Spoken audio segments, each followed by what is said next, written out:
This is indeed an auspicious event. To have 23 major state agencies and universities represented by their executives is pretty damn impressive. Pardon the French, but that's how impressed I am. 23 institutions gathered here to sign a historically underutilized business procurement accord with two other institutions, and that is the Texas Association of Mexican American Chambers of Commerce and the Texas Association of African American Chambers of Commerce. I am indeed very pleased and very proud of the agencies represented here, because it tells me, it tells us, it tells everybody that you are serious about providing more procurement opportunities to historically underutilized businesses. And that's real good, and I really do thank you. I believe that the organizations represented here and their leadership can be depicted as believing in fairness and equity. You are enlightened, if you will, meaning that you have or show rational, modern, and well-informed outlooks. Given that the Hispanic community businesses are growing in quantum leaps, particularly in the case of Hispanic women-owned businesses, they can spur the economy and job creation in a very significant way. So it makes a lot of sense. It makes a lot of business sense to not only continue to develop and foster inclusive policies and practices such as the HUB legislation and what we're doing here today, but also to further enhance the good faith effort doctrine to the point and the level that hubs and minority businesses become major and necessary driving forces and fabric of our state growth, development, and economy. After all, according to the U.S. Census, it is estimated that by the year 2044, we will be a majority-minority nation. And Texas may in fact be further ahead in that respect. That's reality. So it would not be very smart to not prioritize that element and that segment, which is the driving in population growth and business growth and economic development. TAMACC would like to continue to be your valued partner and to assist you in the attainment of your HUB programs. We work closely with your HUB coordinators, who for us, they are your ambassadors. They work very hard, and we respect and admire them highly. And we hope that they are regarded in the same way in their respective agencies. I sort of know that they are. Thank you, HUB coordinators and staffs. We really appreciate you. I'm going to go off script, and I'm going to ask the HUB coordinators and staff in the given agencies to please stand and be recognized, if you will.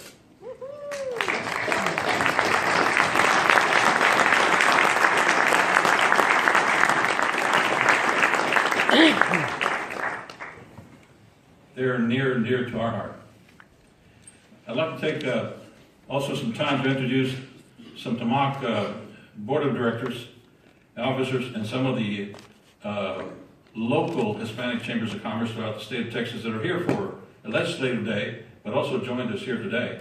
And let me start off with Mr. J.R. Gonzalez, Executive Vice President. Mr. Gonzalez. And we can hold off until the end so that everybody can get the same applause as everybody else. Sarah Sagrado Hammett, our Vice Chair for Women Initiatives, right over here. Uri Heller, Legal Counsel. I don't see him, but he was here. Paulina Anton, our President. Pauline. Gina Aguirre Adams from Brazoria County Hispanic Chamber of Commerce. Cindy Ramos Davidson, El Paso Hispanic Chamber of Commerce, and known in many circles as probably one of the best Hispanic Chambers of Commerce in the nation. He also does a lot of HUB certification. And I drove here, so I'm... But the only reason she drove is because she's scared of flying. But that's okay. That's okay. Antonio Rico, El Paso Hispanic Chamber of Commerce Chairman. Antonio's here. Cynthia Sekulinski, from the Rio Grande Valley Hispanic Chamber of Commerce, Steve Lopez from Cámara de Comercio Internacional Cancún in the Valley area. Robert Flores was here. He's our governmental relations person, and then Steve Lopez is here representing Cancún, and then Mark Madrid was here earlier. Let me also take a little bit of privilege in introducing who has been introduced before, and that's the regent of the University of Houston, Ms. Paula Mendoza, who also happens to be a past TAMACC chair.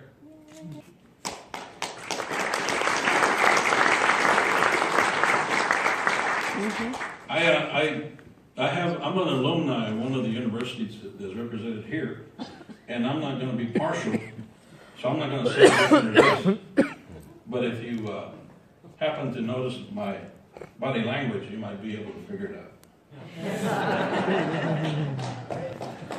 I'm also in an agreement in the mentor-protege at the University of Austin campus, and I have a mentor-protege agreement there, and so I'm also a hub. So this is not something that I just do in passing. I have a lot of passion for it, and so I can't thank you enough for what you're doing here with us, and we're looking forward to a very good future. We can prosper together, and then therefore our great state of Texas will prosper even further. Thank you so much.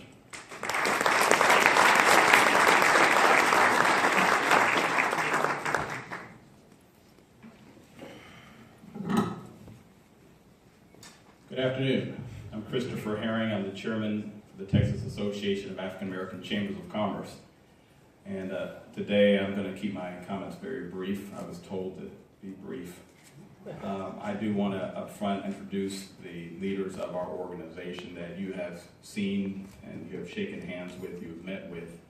I want to start with our immediate past chair, Mr. Jim Wyatt.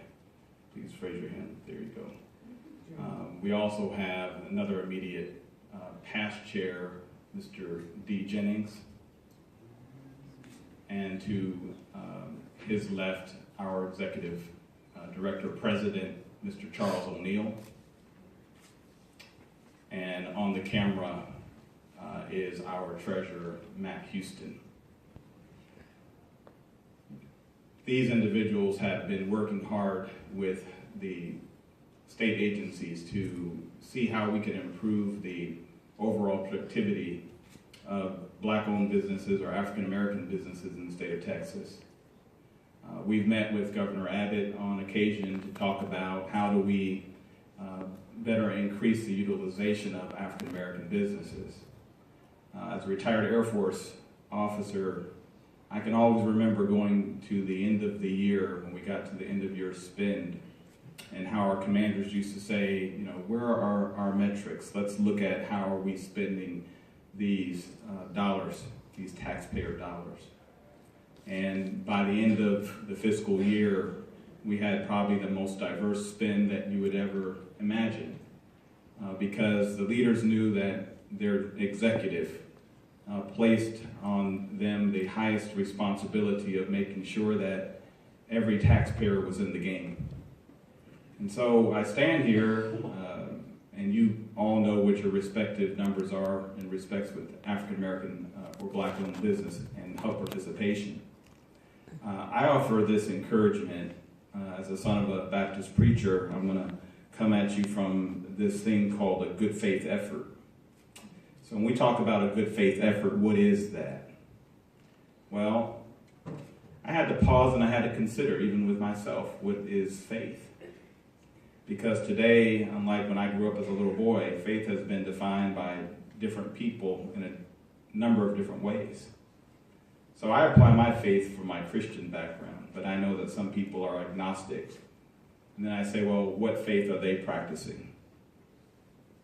And how do they define faith? And how do they execute faith? And how do they share their faith? And so I have this great opportunity to encourage you to ask those questions, not only to yourself, but to those who are subordinate to you. The very people who hold this hub responsibility, that are charged with doing this hard work. Because sometimes we find that there are pockets where people just don't have any faith. And we took pictures and we signed MOCs today. And it was good. It was good shaking your hands. It's meaningful. But at the end of the day, at the end of the year, what we represent is we represent Black families. And those families are really looking forward to their husbands and wives who are in business to be able to bring back something to the table that will enable them to be able to flourish in this great state of Texas. I know that with our partners, TAMACC, that they have the same dream, the dream that their families will also be able to prosper. And we talked about how this minority, majority situation in our state is changing, but really it's not changing. We're still, to the core, all one people. What if the hub did not have a category for African Americans or Hispanics or women? And what if we looked at one hub and we actually saw that there was a great diversity of the hub spend that was fair, that was across the board equally shared? I think that would probably knock all of your socks off, because I believe that that's probably where we need to go. As long as people have the ability to have prejudice or to be able to discriminate, we'll see the same results over and over. So I'm looking also for you as the agency directors to maybe take a leap of faith and say we need to do something different. Because in my opinion, what we're doing, what we've been doing, has not worked. We're here today in good faith that maybe we can get to your hearts, to your minds, to sway your opinion, to tell your folks when you go back to your offices that, you know what, he made a good point. Let's see what we can do. So thank you for this opportunity. Tomorrow we're going to be here in the Capitol. We have what we call Black Business Day. And we have hundreds of Black businesses that will be busing in from various cities. They'll be driving in. And it's going to be great because they're going to get to talk to their elected officials here and be able to talk about, our agenda and way forward. If any of you would like to come, we'll be here all day from 9 until 3. So you can feel free to come back down and meet these companies in which want to do business with you. So thank you again for your time and your effort. We do appreciate you, and we hope that we'll have many, many more meetings with you so that we can advance the hub participation for all, and for African Americans in particular. Thank you very much.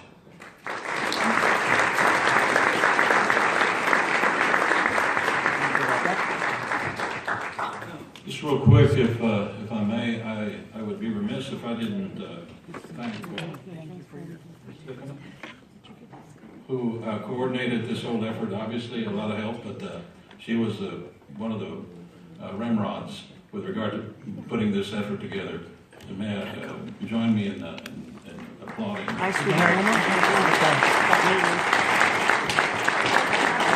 And this evening, I would like to invite you to TAMACC's new office open house. It starts at 6, and if you want the details, see Pauline Anton, our president, and we'd love to have you. It's a great office. It's in South Austin. Actually, we call it South Austin. It's beautiful. But I mean, for me, it's like 10 minutes away from my house, so it's pretty close. It's a lot easier going south than going north, so and it's close to San Antonio. And I love San Antonio. So join us if you can. We'd love to have you. Thank you. All right. At this time, well, first I got a correction from the Texas Department of Agriculture. Is General Counsel Tim Kleinschmidt. Thank you for being here, and I'm sorry that I didn't have that at first. So at this time, if any of the executive directors want to speak for a moment, Annette has a cordless mic, and she'll come down to you.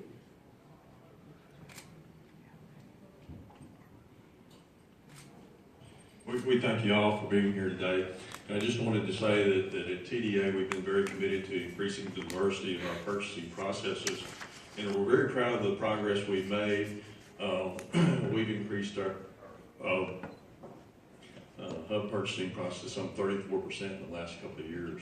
I think we actually probably lead the state as an agency in hub purchasing at this time, and we're awfully proud of that statistic. And I did want to recognize our hub director, Danita. Stand up, take a bow.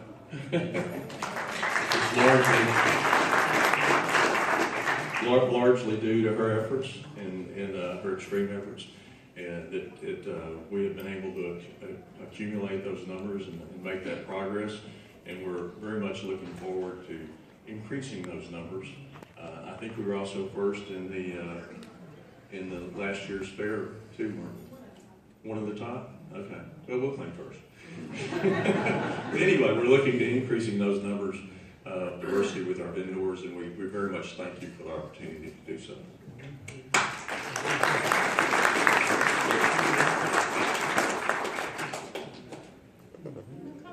I have a question.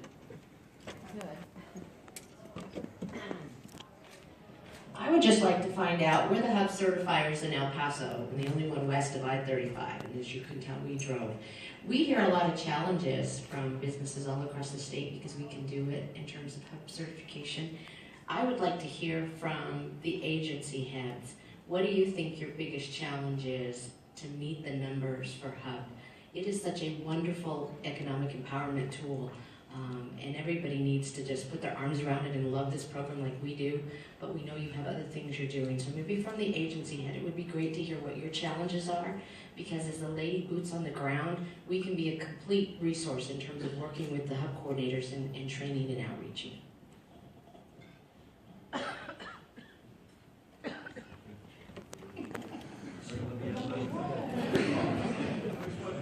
I'll hog the microphone on you. What can I say? Past politician. As a general counsel, of course, I see a lot, nearly all the contracts and most of the purchasing come through. And I can tell you that one of the largest challenges we run into is our numbers are so huge on our purchasing. When we as an agency go out to purchase, it's hard to break some of those contracts that are so huge down to a smaller business level.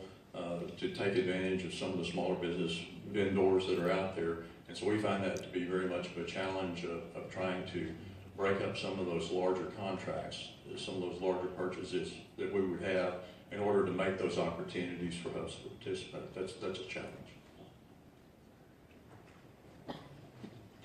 Any other comments? Any other comments? Questions? Well, normally at this time we have words from Senator West, but I just got a message that he is on the floor, so he will be unable to join us. So we are going to take a group picture, if that is okay with you. If you will stand and come in front of the stage as soon as we can, and we'll just stand and Mr. McClendon will take a photo of you.